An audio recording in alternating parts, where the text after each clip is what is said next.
The US-Iran relationship is a tangled web of alliances, betrayals, and shifting power, shaped by decades of political maneuvering and deep-seated suspicion. What began as a partnership has evolved into one of the world's most enduring rivalries, with each side viewing the other through a lens of skepticism and caution.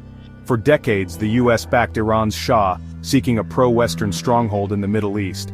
American support brought rapid modernization and Western influence to Iran, but it also fueled resentment among those who saw the Shah as a symbol of foreign domination and lost tradition. But the 1979 Iranian Revolution changed everything, overthrowing the Shah and installing Ayatollah Khomeini's Islamic Republic. The revolution was not just a political upheaval, but a cultural and ideological shift that rejected Western influence and demanded independence. The US became the great Satan in Iranian eyes, symbolizing years of foreign interference. Anti-American sentiment exploded onto the streets, and the new regime made hostility toward the US a central part of its identity. The Iran hostage crisis, with 52 Americans held for 444 days, shattered diplomatic ties and left scars that never fully healed. The world watched as negotiations dragged on, and trust between the two nations evaporated almost overnight. The US then supported Iraq in the brutal Iran-Iraq War, deepening Iranian resentment. For Iranians, this was yet another example of American interference, as the conflict claimed hundreds of thousands of lives and left the region scarred. Later, Iran's nuclear ambitions triggered fears and led to crippling sanctions, devastating Iran's economy and fueling anti-American sentiment. Everyday life became a struggle, and many Iranians blamed the US for their hardships. The 2015 nuclear deal offered hope, but the US withdrawal in 2018 reignited mistrust. Hopes for a new era of cooperation were dashed and old wounds reopened as both sides retreated into suspicion. For many Iranians, this confirmed that America could not be trusted. Generations have now grown up knowing only animosity and broken promises, making reconciliation seem ever more distant. Decades of intervention, revolution, and broken promises have left both nations locked in suspicion. The cycle of mistrust continues, shaping every diplomatic move and public perception. This history is the volatile backdrop for any future conflict. Every new crisis is haunted by the ghosts of the past, making progress difficult and peace elusive. Understanding these roots is key to grasping why tensions remain so high. Only by confronting this shared history can either side hope to move forward. The past is never really past in US-Iran relations. It lingers in every negotiation, every headline, and every hope for a different future. Wars rarely erupt for a single reason. They're fueled by a mix of fear, ambition, and ideology. National security threats, whether real or perceived, can push leaders toward war. Economic interests, like control over oil or trade routes, often play a decisive role. Ideology and nationalism can turn rivals into existential enemies, making compromise nearly impossible. Leaders sometimes exploit external threats to distract from domestic troubles, rallying the nation around a common foe. Sometimes, war is a cynical tool for political survival. All these factors, security, economics, ideology, and politics, can combine, making the unthinkable seem inevitable. In the US-Iran case, every one of these ingredients is present. That's what makes the risk of conflict so persistent. A direct Iranian attack on the US mainland is highly unlikely, given the vast distance and the overwhelming US military advantage. Yet, the possibility of conflict between the two nations remains ever present, lurking beneath the surface of tense diplomatic exchanges and military posturing. Instead, the spark for war could come from a series of escalating incidents, misunderstandings, provocations, or accidents that spiral out of control before cooler heads can prevail. In the Persian Gulf, for example, a tense standoff between Iranian and US naval forces could quickly escalate. One miscalculation, a single warning shot misunderstood, and suddenly both sides are exchanging fire, with the world watching anxiously. Iran's network of proxy groups, such as Hezbollah in Lebanon or Iraqi militias, could launch attacks on US bases or personnel in the region, acting independently or at Tehran's direction. Such attacks would almost certainly prompt Washington to retaliate, potentially targeting Iranian assets directly and risking a wider war. The nuclear issue is another powder keg. If Iran were to expel international inspectors or move closer to developing a nuclear weapon, the US or Israel might feel compelled to launch preemptive strikes to prevent a nuclear-armed Iran. Iran would almost certainly view such an attack as an act of war, responding with force against U.S. interests and allies across the region and possibly beyond. Cyber attacks represent yet another flashpoint. A major Iranian cyber operation targeting U.S. infrastructure, crippling power grids, financial systems, or communications, could provoke a military response just as severe as a physical attack. In today's interconnected world, a cyber attack can be as devastating as a missile strike, causing chaos and destruction on a massive scale. Each of these scenarios has the potential to set off a chain reaction, drawing both nations, and possibly their allies, into a wider, open conflict that neither side originally intended. The real danger lies not in grand strategies or deliberate plans, but in the small sparks, misjudgments, accidents, or rogue actions that ignite something far bigger and more uncontrollable. The risk of escalation is real, and it's much closer than many people realize, affecting not just soldiers and politicians, but ordinary citizens around the world. In a true crisis, events can move with terrifying speed, often outpacing the ability of leaders to respond or control the situation. That's how wars so often begin, not by careful design but by accident, confusion, and a tragic series of missteps. And once the machinery of war is set in motion, it becomes incredibly difficult to bring it to a halt.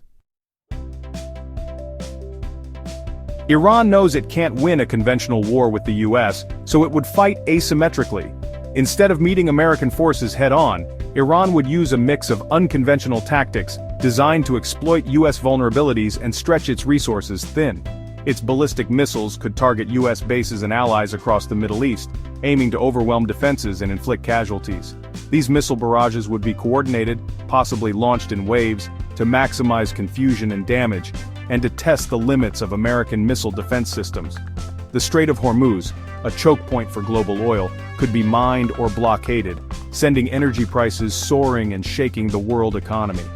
Even the threat of closing this vital waterway could trigger panic in global markets, disrupting oil shipments and causing economic shockwaves far beyond the region. Iran's cyber capabilities could disrupt American infrastructure, power grids, financial systems, or water supplies. Cyber attacks might not just cause temporary outages but could sow confusion, erode public trust, and force the US to divert resources to defend its own homeland. Sleeper cells or allied groups might attempt terrorist attacks on US soil, aiming to spread fear and chaos. These attacks could be coordinated with other operations, creating a sense of unpredictability and keeping American authorities on high alert. The goal: make the conflict too costly for America to continue. By inflicting casualties, damaging infrastructure, and forcing the US to spend billions on defense, Iran hopes to sap American willpower and political resolve. Iran would seek to exploit every vulnerability, not to conquer, but to force the US to back down. Urban warfare, proxy militias, and information campaigns would all be part of its arsenal, making the battlefield unpredictable and costly. Asymmetric warfare is about pain, not victory. It's about making every step forward for the enemy come at a high price, both in lives and resources, and wearing down their willingness to fight. For Iran, survival means making war unbearable for its adversary. It's a strategy built on endurance, patience, and the willingness to absorb punishment if it means outlasting a stronger foe. That's the logic behind its strategy, a calculated gamble that the US will decide the cost of war is simply too high to pay. And it's a playbook the US can't afford to ignore, because in asymmetric warfare, the greatest danger is underestimating your opponent's resolve. Any direct Iranian attack would trigger a massive US response. The first wave airstrikes and cruise missiles targeting Iran's nuclear sites, missile launchers, command centers, and Revolutionary Guard bases. Oil refineries and ports would be hit to cripple Iran's economy and military logistics. The aim: destroy Iran's ability to fight and send a message of overwhelming force. A naval blockade would follow, cutting off Iran's oil exports and imports, strangling its economy. The US would avoid a ground invasion if possible, wary of a costly insurgency. But if airstrikes and blockades failed, boots on the ground would remain an option. The pressure to act decisively would be immense, politically and militarily. For Washington, deterrence and punishment would be the priorities. The risk escalation beyond anyone's control. Retaliation would be swift, but the endgame would be uncertain. That's the peril of war in the 21st century. The fallout for Iran would be catastrophic. Military assets destroyed, economy shattered, and society plunged into crisis. Oil revenues would vanish, leading to hyperinflation and shortages of food and medicine. Civilian suffering would be immense, with infrastructure and healthcare collapsing. Iran could face a lost generation set back for decades. For the US, the costs would be different but severe. Troops in the region would be at risk from missiles and proxy attacks. The economic toll, trillions spent, oil prices spiking, recession looming would hit every American household. Social and political divisions would deepen with protests and polarization at home. Iranian Americans and others could face discrimination and suspicion. Even a quick military victory could leave the US mired in a chaotic, unstable region. The aftermath could breed new extremism and endless intervention. In war, there are no easy exits, only consequences that last for generations. A US-Iran war would send shockwaves worldwide. European allies would condemn Iranian aggression but urge restraint, fearing chaos and refugees. Middle Eastern partners like Saudi Arabia and Israel might support the US, but would brace for Iranian retaliation. Neutral states would scramble to mediate, desperate to avoid being drawn in.